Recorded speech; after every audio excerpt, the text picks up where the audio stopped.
नहीं कर कितना अहमदाबाद का 2 करोड़ 3 करोड़।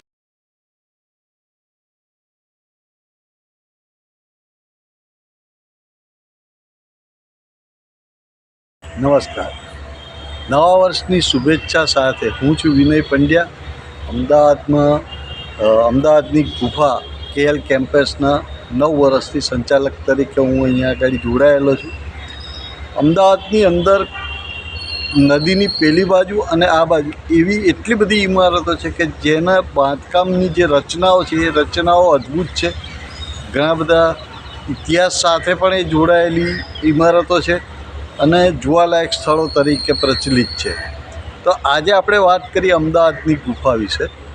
લગભગ 1992ની અંદર આ અમદાવાદની ગુફાનું સર્જન કાર્ય શરૂ થયેલું. બાલકૃષ્ણ દોશી સાહેબની આ એક જે ડિઝાઇન હતી, આર્કિટેક્ચરલ ડિઝાઇન, ફેરો સિમેન્ટની અંદર આની રચના શરૂ થઈ. એટલી બધી સુંદર રચના આ બની છે કે જે અત્યારે વર્લ્ડની અંદર ફેમસ છે. આખા વિશ્વમાંથી આર્કિટેક્ટ અને ઇન્ટિરિયર સંસ્થાઓ અહીંની વિઝિટ લે છે. એ સિવાય પણ ઘણા બધા મુલાકાતીઓ સતત રોજ આની મુલાકાત લેવા અને માણવા માટે આવતા હોય છે. આ જે ડોમ સાથે બનેલી ગુફા, એમાં જે ઉપર બ્લેક પટ્ટો જે છે એ મને પહેલાં થતું કે આ બ્લેક પટ્ટો શેના માટે છે, પણ પછી મેં જ્યારે એનું નિરીક્ષણ કરીને જોયું ત્યારે ખબર પડી કે નાગની આખી આકૃતિ બનાવવામાં આવેલી છે. અને મારા અંદાજ પ્રમાણે આની અંદર આ જ્યારે બન્યું ત્યારે દોશી સાહેબની એક એવી પણ કલ્પના હતી કે 12 જ્યોતિર્લિંગના જે મુખ્ય જે આ ડોમ છે એ 12 જ્યોતિર્લિંગના એક પ્રતીક રૂપે અને એની સાથે નાગદેવને એમણે આની ઉપર વીંટળાયેલો બનાવેલો છે.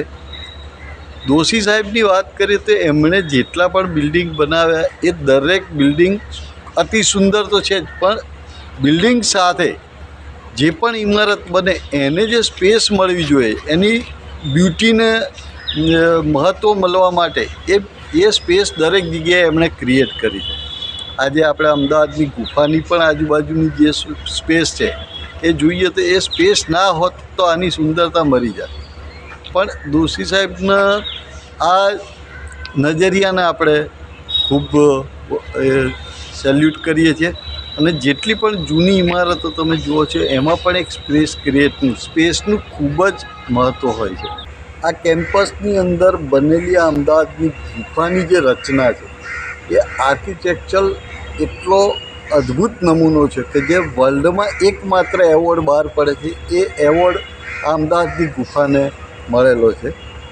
અને એ પછી ઘણી બધી આની ઉપર ડોક્યુમેન્ટરી થઈ. અભ્યાસ કરતા વિદ્યાર્થીઓએ આની ઉપર ઘણી બધી થીસીસો પણ તૈયાર કરી છે. અહીંયા આગળ આખો દિવસ રહી સવારથી રાત સુધી, અને એમાં જે નેચરલ લાઇટ અંદર જાય એ ડોમની અંદર જે સગવડ કરેલી છે, ટ્રાન્સપરન્ટ ડોમ જે મૂકેલા છે કે અંદર દિવસ દરમિયાન તમને એની લાઇટ મળે, એનો પણ અભ્યાસ લોકો કરે છે. અને આ આખી રચનાને, આખા ડોમની જે રચના છે એને અમુક જ પિલ્લર ઉપર કેવી રીતે એમણે ઊભી રાખી છે એ પણ એક જોવા જેવી બાબત છે કે ભાઈ એના જે પિલ્લરો કર્યા છે એ પણ ખૂબ અદ્ભુત છે કે ભાઈ દરેક ડોમ માટે અલગ અલગ પિલ્લર કે એવું નથી. અને એની અંદર જે આખા ડોમની અંદર સીલિંગની અંદર હુસેન સાહેબનું આખું પેઇન્ટિંગ બનાવવામાં આવ્યું છે. હુસેન સાહેબે એ વખતે અહીંયા સ્ટુડિયો તરીકે એમને વાપરવા આપેલું હતું. એવા અહીંયા રહેતા હતા પણ ખરા. અને એ જે પેઇન્ટિંગ બનાવેલું છે એની સાથે કટઆઉટ વુડની અંદર જે છે અંદર એ પણ એમના જ હુસેન સાહેબના જ ચિત્રોના ડ્રોઈંગ છે. તો આ જગ્યાનું આખું મહત્ત્વ જ ખૂબ અલગ છે. આમાં ક્યારેય ચોમાસાની અંદર પાણી ભરાયું નથી.